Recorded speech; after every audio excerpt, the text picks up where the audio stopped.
Hi everyone, this is Susan at Cup-A-Saurus, and I have recently been asked to demonstrate how the PVC goes onto the turner and how much room you have with the PVC and the PVC adapter here. So I'm going to show that to you tonight, and for this demonstration I'm going to use our little single turner that we're working on. Please be patient with us. We haven't got it ready for production yet, but it's kind of cute, so I'm going to use it tonight. First of all, I have it on a piece of shelf liner so the turner itself doesn't move. With the heavier turners, you're not going to have that problem, but for this little guy, make sure that he's secured down onto your table with shelf liner, or tape him down or something so that he doesn't move around with some of these bigger cups. The biggest cup probably is the 40 ounce, and there's a lot more room on this spindle than what you think. I've got a piece of colored foam in the bottom, I've got a piece of white foam in the top, I've got a piece of bubble wrap on the end of it, and once I get that cup down, I still have a whole hand that's available to hang on to the spindle. So it's really not quite as tight as what it might look in pictures. So let's assume that this one is one that I can't touch.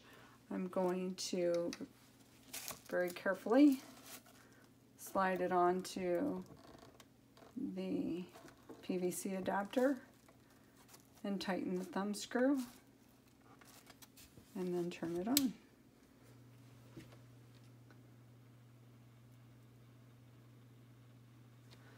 Then once I want to take it off, if it's still a little tacky wet, I can very easily, I have plenty of room to get in here, unscrew this, pull it out, and then I can put it up here on the drying rack and screw it down. For the other cups, the 30 ounce, you're going to have, I have a football and a colored piece of foam in the bottom of this one with a half football in the top. And for this one, I have a lot of spindle to use. So that one definitely is not a problem. Very easily get that in. And I'm amazed actually at some of you girls on how you are so ambidextrous with your spindles. You're a lot better than I am. But anyway, this one is a lot easier. You have even more space. So that one you can take on and off. The hardest one that I have found is probably the 20 ounce long bottle, the long skinny tumbler. That one is the one that probably has the least amount of space.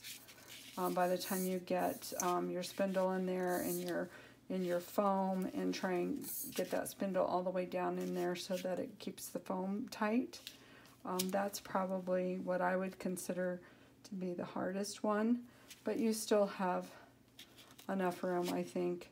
And if you get a dino dolly, that hooks onto there and you can hold it right up until the point that you get it onto the turner. So even with that one, it's still pretty easy.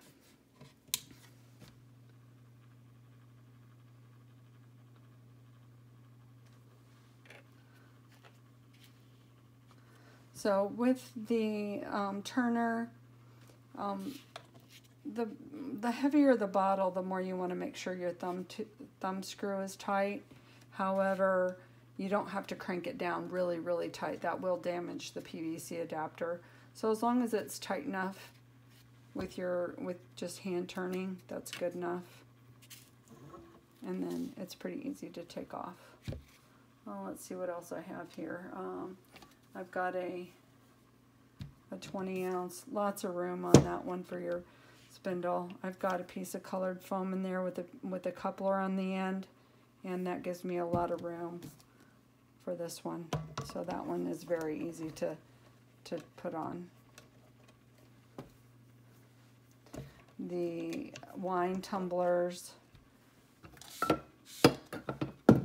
I've got a piece of colored foam that's down in there with a coupler on the end of it, and then I just pull it out enough so that that coupler kind of grabs it.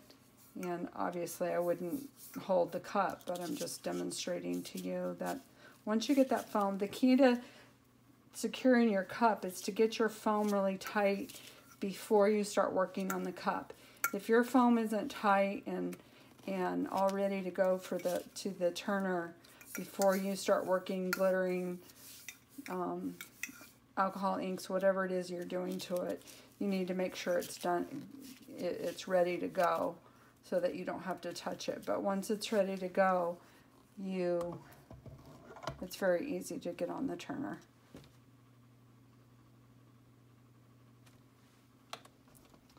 So there you have it. Now this particular guy is going to have one drying station on top. If you do use the drying station on top, I would recommend covering up your motor and not getting epoxy down in there. But it's pretty easy. You got a lot more room than it looks. And if you have a multi-turner, all I would do is recommend that you put your thumb screw on the top when you're putting it on. And that way you're not going to have to be reaching around to the side. Even if the turner is on, like it is right now, you can still put it on with the turner on, hold it until it grabs, and then off you go. So there you go. If you have any other questions, please message me or put a comment in, and I will be happy to answer any questions that you might have. Thanks. Have a good night.